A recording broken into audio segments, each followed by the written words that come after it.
Hey y'all, thanks for tuning into another video. This is how to break the cycle of generational trauma.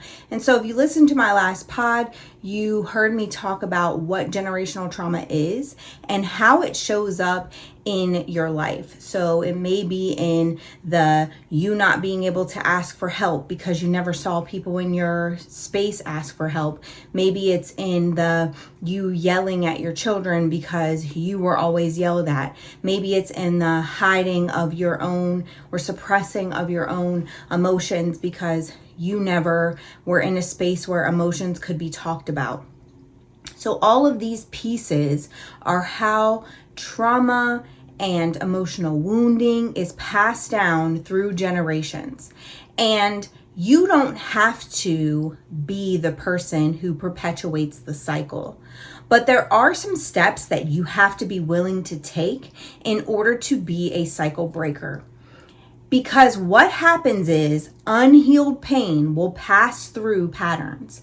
Those patterns will continue to repeat themselves over and over and over again until somebody recognizes them and is a disruption to the pattern. And so the first step that we have to take if we want to break that cycle is to identify the pattern. What's something that you notice that your grandmother has done, and then her children has done, and then their children have done, your cousins have done, your aunts and uncles have done? What's something you notice inside of your family system that seems to be just passed down, and it's a toxic habit, and you see it happening over and over again? You notice perhaps that the people who are inside of the pattern aren't able to actually notice it happening. They're just repeating that pattern. Maybe there's a lot of drug use in your family, and so you have these addictions that keep showing up. Maybe they're not all the same addictions, but they continue to show up, and you notice that that's something that hasn't been broken. And you're wondering, why does addiction run through our family this way? Like, I realize that it's been modeled, but also what are some of those emotional woundings that haven't been healed that are causing this type of pattern to show up over and over again? Or perhaps, you notice that you have family members who parent out of fear. And so you notice that the grandparents that you have also have parented their own children out of fear. You notice a lot of blaming and shaming and guilting and all these things happening. What's the pattern? Because I can promise you that if it's happening to you and you start to look, really uncover and dig deep, you will notice that it has happened before you. And when you notice that pattern, whether it's silence, control, shame, the way anger shows up, the way emotions are dealt with, etc., that's when you can start to identify why it's happening and break free from it happening in your life. Now, here's a disclaimer. You may not be able to change how it's showing up in other people's lives, and that is okay. You don't have to change the past in order to change the future. But what you do have to do is make sure that you have resonated with, this is going to be work for it to stop with me, but it's going to stop with me because I don't want my children to have to heal from a trauma that I passed down because I was unwilling to break it. So you're tracing, how does it show up in your life, right? So you've recognized the patterns that are happening with other people. Now you're tracing, how is it showing up for you? Are there things that you're doing that are a result of what has been done to you and for you? I named in my podcast that sometimes it'll be like the pitting against each other for siblings, right? So you'll have, this family who has, 5 or 6 or 7 kids, and all of the kids are, either they've chosen one person that they're going to hate and they all band together, or when other people aren't in the room, the siblings who are in the room talk about the siblings who aren't there. That is a generational cycle.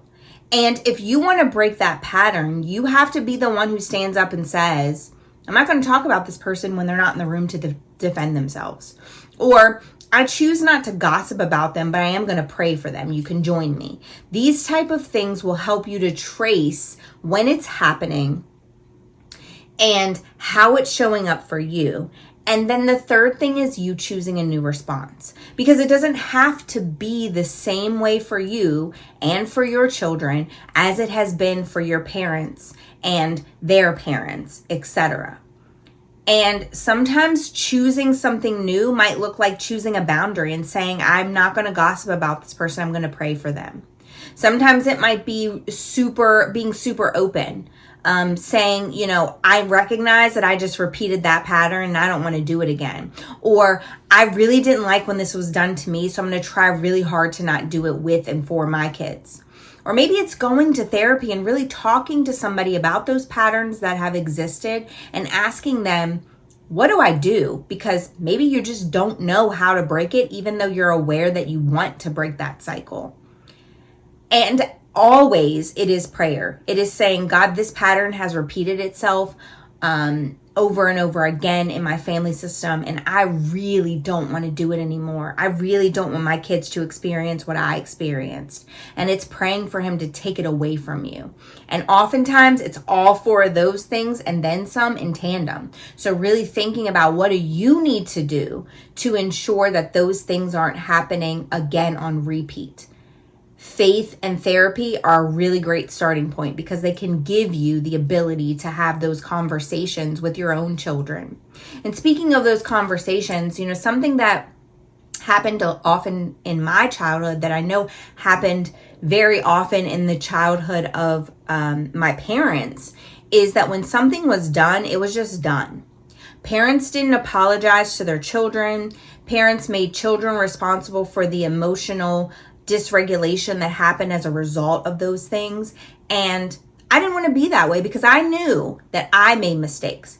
I knew that there were times where I expected my kids to not have a bad day, not have an emotional response to things, etc., because I was unable to handle their emotional response, and also had an expectation that they should allow me to have a bad day and have an emotional response that they didn't really appreciate.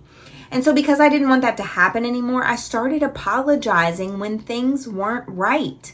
I would say, when I just yelled, that had nothing to do with you and everything to do with me. I'm overstimulated, I'm frustrated about something that isn't a part of this conversation. And I yelled because I didn't have any place to put that emotion, and it shouldn't have landed on you. And I'm really sorry that I yelled. Or sometimes it will be because of something they did, and I'll say, I'm really sorry that I yelled, and you shouldn't have done that. That consequence sticks, but I need to handle and control how I communicate with you better. And I'll have that conversation. There have been other conversations that I've had with my oldest, who is an adult now, about things that happened in the past. And I'll just say, we view that from very different lenses, but I respect your lens and I also respect mine. And I'm glad that we can share those two lenses, and I can hold space for the fact that something that I did to try to protect you also hurt you. And I'm really sorry that happened. I can have those conversations. I can apologize for the behavior, not apologize for the past, not make excuses that it was handed down to me, but just apologize and say, I'm really sorry, because that's not the way that I want to show up for you. Because I can do that differently, then I have hopes that my grandchildren will be able to have parents who are emotionally regulated and don't take everything out on them. Because I can have conversations with my daughter about the way that people respond to her and the things that it does in her. And I can say, well, you're in control of your emotion, but I can understand why that's frustrating. So let's talk through how you might respond to this differently, so that when she has a daughter, or if she has a daughter one day, she can do that same thing for her. So something that you can do to practice is think about, what is that generational pattern that you really don't want to repeat? And I'm sure there is one thing that was done to you that you notice you doing to your kids that you're like, I really don't want this to continue. And choose a way to stop passing it on. Say, instead of that, I'm going to do this. And then every time it shows up, pause yourself and say, nope, I'm not going to respond that way. I'm going to do this instead. And name it, narrate it to your kids. Hey, listen, I'm really going to practice not yelling because I don't like yelling. That doesn't mean that you're not going to be void of emotions. Doesn't mean that we're going to be void of consequences. Doesn't mean that you're not going to make mistakes. It doesn't mean that I'm going to let you get past the situation without having a consequence for the behaviors that you put forth. However, I really don't want to yell anymore. So when I yell, I'm going to really practice pausing and changing the way that I speak to you, because I don't want to yell anymore. And when it happens, narrate it. I just did that really loud and that feels like yelling and I don't want to yell at you. Can I do it over? And that creates some mutual respect inside of your spaces with the people who maybe don't like the pattern that's being perpetuated but don't know what to do to shift or change it. So if this video resonated with you, remember to share it with other people, like and subscribe to my channels. I'm on TikTok now, go follow me there. And remember that knowledge gained and kept to yourself is selfish, but knowledge shared with the world could just be the catalyst for change that they need to break free from the bondage that they're in. And that's my hope for you, is that we can all live a life free from that bondage. Thanks for tuning in, and I'll see you again next time.